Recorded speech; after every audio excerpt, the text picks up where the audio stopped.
नमस्कार, आप देख रहे हैं बिस्तक। मैं हरजत देवगन। आज हफ्ते का आखिरी कारोबारी सत्र था और बाजार में मामला फंस गया। ऊपरी स्तरों पर दबाव ही देखने को मिला है। वैसे इनडिसीजन वाली मार्केट थी, लैक लस्टर मार्केट, क्योंकि एक लंबे वीकेंड में चले गए हो आप तो कोई बड़ी पोजीशन बनाने को तैयार ही नहीं था। और आज वैसे भी एशियाई बाजारों की हालत कोई बहुत बढ़िया थी भी नहीं। गिफ्ट निफ्टी बता रहा था कि सपाट रहेंगे और बिल्कुल वही हुआ। ओपन तो हमने 23,600 के लेवल पे कर दिया, 23,649 का हाई भी लग गया, लेकिन उसके बाद सरेंडर ही करते चले गए। 23,450 आज के दिन का लो लगा है और 23,519 के लेवल पे आ गई क्लोजिंग। हिचकोले खाता रहे पूरे दिन आज के सत्र में मार्केट में और 72 अंकों की गिरावट के साथ निफ्टी बंद हो गया। निफ्टी बैंक 11 अंकों की गिरावट के साथ 51,564 के लेवल पे बंद हो गया और सेंसेक्स 191 अंक गवाकर 77,414 के लेवल पे हो गया बंद। संभाले हुए थे ICICI bank, Kotak bank, Tata consumer, ONGC, HUL. लेकिन गिरने वाले स्टॉक्स थे Infosys, MNM, TCS, HCL tech, Maruti Suzuki. Advances थे 19 निफ्टी के और गिरने वाले थे 31। और ब्रॉडर मार्केट्स पे भी बिखरी बिखरी पिक्चर थी, जिसमें 1099 शेयर्स चढ़े हैं और 1807 शेयर्स एनएससी के गिरे हैं। लेकिन निफ्टी पे जो पकड़ मजबूत कर गया वो था टाटा कंज्यूमर। एफएमसीजी में एकदम से खरीदारी आ गई, जिसको लीड कर दिया टाटा कंज्यूमर ने। 3% चढ़ गया ये स्टॉक। कोटक महिंद्रा बैंक की जो क्लोजिंग आई है वो अब तक के इतिहास की वीकली बेसिस पे सबसे बेस्ट क्लोजिंग है, तो 2% ये चढ़ गया। अपोलो हॉस्पिटल, ओएनजीसी जैसे स्टॉक 2.25% के आसपास चढ़ गए और आईसीआईसीआई बैंक भी आज हरे निशान की क्लोजिंग थी। और इनफैक्ट आज ये बैंकिंग में थोड़ा बहुत इंटरेस्ट इसलिए क्योंकि कोटक बैंक, आईसीआईसीआई बैंक जैसे स्टॉक्स जो थे यहाँ पर ट्रैक्शन ज्यादा देखने को मिल रहा था। लेकिन जो गिरने वाले हैं उसमें इंडसइंड बैंक 3.5% नीचे, फिर Wipro, Shriram finance, Cipla, HCL tech 2.5% से 3.5% कमजोर हो गए। एफएनओ गेनर्स में जो सबसे बाहुबली स्टॉक था वो था बॉम्बे स्टॉक एक्सचेंज। आज ये स्टॉक 17% चढ़ गया। देखिए, परसों एक खबर आई थी कि बॉम्बे स्टॉक एक्सचेंज 30 मार्च को इनकी बोर्ड बैठक है जिसमें ये बोनस शेयर अलॉटमेंट के ऊपर फैसला लेंगे। चलो, ये तो खबर समझ में आई, तो पॉजिटिव ट्रिगर है मार्केट के लिए। लेकिन जो खबर आई उसमें ये है कि आपको याद होगा एनएससी ने यह ऐलान कर दिया था कि वो निफ्टी की जो एक्सपायरी का दिन है उसको बदल देंगे, गुरुवार से बदलकर सोमवार कर देंगे। अब वो फैसला एनएससी ने टाल दिया है। क्यों? क्योंकि सेबी ने कंसल्टेशन पेपर जारी कर दिया और उसमें उन्होंने बोला है कि सेबी के इजाजत के बिना कोई भी दिन एक्सपायरी का नहीं बदला जा सकता। और उन्होंने प्रेफरेंस दिया या तो मंगलवार को करो एक्सपायरी या फिर गुरुवार को। अब इसके चलते एनएससी ने जो अपना फैसला था जिसमें गुरुवार से बदलकर सोमवार को एक्सपायरी करनी थी वो फैसला टाल दिया है। 17 अप्रैल तक जवाब मांगा है सेबी ने, तो देखते हैं इसके ऊपर अब क्या फैसला होता है। लेकिन ऐसा लग रहा है कि गुरुवार ही रहेगी निफ्टी की एक्सपायरी। अब बॉम्बे स्टॉक एक्सचेंज का स्टॉक एकदम से तूल पकड़ गया। जैसे ही ओपन हुआ वैसे ही तेज हुआ 10% और उसके बाद तो भागते ही चला गया। आज के सत्र में 17% चढ़ गया। फिर आईजीएल 4% चढ़ा है, पूना वाला 3.5% चढ़ा, हिंदुस्तान जिंक और आइनॉक्स विंड यहां पर भी आज 3% के करीब रिटर्न आए। आइनॉक्स विंड और हिंदुस्तान जिंक की आज एफएनओ में एंट्री हुई थी। एफएनओ लूजर्स में आईसीआईसीआई प्रू 4.5% नीचे, Tata Elxsi, Lodha, Wipro, AU bank 3.5% correct होते हुए नजर आए। मिड कैप गेनर्स में पावर मैक, ये स्टॉक लगभग 12% चढ़ा है। आदित्य बिरला रियल एस्टेट 7.25% चढ़ा। फिर जिंदल वर्ल्ड पिछले 2 ट्रेडिंग सेशन से बहुत ही जबरदस्त तेजी में आज भी 6% चढ़ गया। कार्बोरेंडम और एस्टर डीएम 6% के करीब चढ़ते हुए नजर आए। मिड कैप लूजर्स में एजिस केमिकल कल बहुत तेज हो गया था, आज फिर रिवर्स गियर में था। कल 14% ज्यादा चढ़ा था, आज 11% नीचे चला गया। फिर गरवारे फाइबर 7% नीचे चला गया। TVS supply chain, IOB, Welspun enterprises 5% से 7% लुढ़क गए। सेक्टर सबसे फेवरेट था आज एफएमसीजी, डिफेंसिव बाइंग हो गई। मार्केट सुस्ता रही थी, एफएमसीजी जोश में आ गया, जिसमें टाटा कंज्यूमर 3% चढ़ा है। Britannia, Radico, Godrej consumer, UBL जैसे स्टॉक्स में आज 1.25% से 2.25% की तेजी आई। फिर एनर्जी स्टॉक्स भी आज चले हैं, जिसमें IGL, Inox wind, ONGC, MGL, Gujarat gas, NHPC हरे निशान की क्लोजिंग दिखा गए। लेकिन जो गिरे हैं वो ज्यादा हैं आज, जिसमें रियल एस्टेट, अनंतराज लगभग 4% नीचे आया। लोधा, ब्रिगेड 3.25% से 3.5% टूट गए। प्रेस्टीज और रेमंड जैसे स्टॉक्स में भी गिरावट देखने को मिली।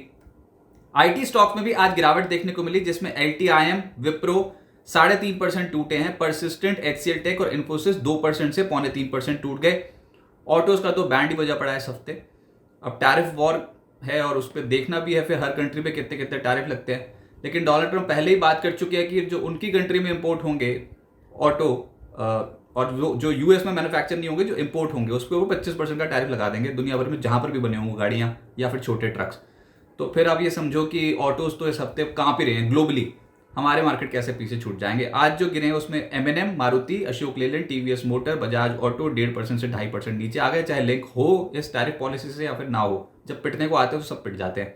फिर मीडिया, टिप्स म्यूजिक, नेटवर्क 18, जील, dish TV, Sun TV, PVR, INOX 2.5% से 3.25% के आसपास टूट गए।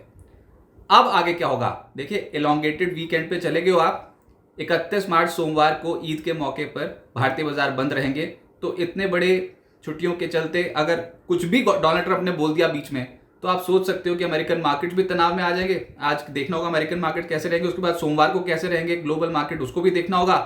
तो हम इतना तो बर्दाश्त कर नहीं सकते, इतनी हिम्मत नहीं है अभी, इतना बहुत इंडिसीजन देखने को मिल रहा है मार्केट में। अगले हफ्ते तो पता ही चल ही जाएगा कि डोनाल्ड ट्रंप किस कंट्री पे कितना टैक्स इंपोज करते हैं। वो डेडलाइन आ गई है, 2 अप्रैल 2025 की डेडलाइन रखी हुई थी टैरिफ इंपोज करने की, तो अब नजदीक आ गई है डेडलाइन। अगर थोड़ा नर्म रुख अपनाए डोनाल्ड ट्रंप तो बाजार यहां से चढ़ने को तैयार है, ग्लोबली बाजार चढ़ने को तैयार है, हमारे मार्केट भी खिंचने को तैयार है, क्योंकि एफआईएस का मूड अभी पॉजिटिव है। एफआईएस क्वाली नहीं कर रहे हैं, पिछले कुछ 7-8 ट्रेडिंग सेशन से लगातार खरीदारी कर रहे हैं।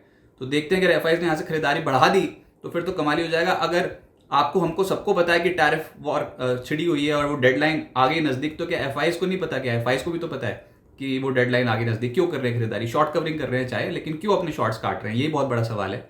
बाजार इसी के चलते सरेंडर नहीं कर रहा। इस हफ्ते निफ्टी पर जहां खुले उसी के आसपास ही बंद हुए। इस हफ्ते का ओपन लेवल था 23,515, क्लोजिंग लेवल बाजार का आज है 23,519, और ऊपर नीचे आगे पीछे हर जगह हो गए। 5 ट्रेडिंग सेशन तो कुछ नहीं करने को तैयार हो रहे, एक रेंज में फंसे हुए हो। 23,412 से लेकर 23,869 की रेंज पे कामकाज हो रहा है, और बुल्स और बियर्स के बीच में बहुत ही तगड़ी टक्कर हुई इस हफ्ते। अभी भी ये समझ में आता है कि 23,700 23,800 तो ऊपर सीलिंग है, इसके ऊपर नहीं जा रहे, लेकिन जो फ्लोर है, जो बेस है, वो 23,400 और 23,450 का, इस लेवल को तोड़ भी नहीं रहे हो। तो ये हफ्ता तो टाइम पास कर गए, बहुत ही एक रेंज बाउंड ट्रेडिंग होती हुई नजर आई, लेकिन एक बड़े मूव की तैयारी कर रहा है मार्केट। एक तूफान से पहले की शांति मान लो, क्योंकि खबरों का तो इंपैक्ट पड़ेगा ही पड़ेगा, और टैरिफ का जो भी डिसीजन आएगा उसका इंपैक्ट भी पड़ेगा। हमारे मार्केट ऐसा अलग से नहीं चल सकते डीकपल होके, हमको भी उसको झेलना पड़ेगा। देखिए, अगर नेगेटिव सेटबैक रहा, ग्लोबली मार्केट टूट गए, तो हम भी नीचे चले जाएंगे, लेकिन अगर पॉजिटिव हुए तो फिर एक बड़ा मूव भी संभव है। अब इंपॉर्टेंट क्या है? इंपॉर्टेंट ये है कि मार्च तो बहुत ही तगड़ा रहा।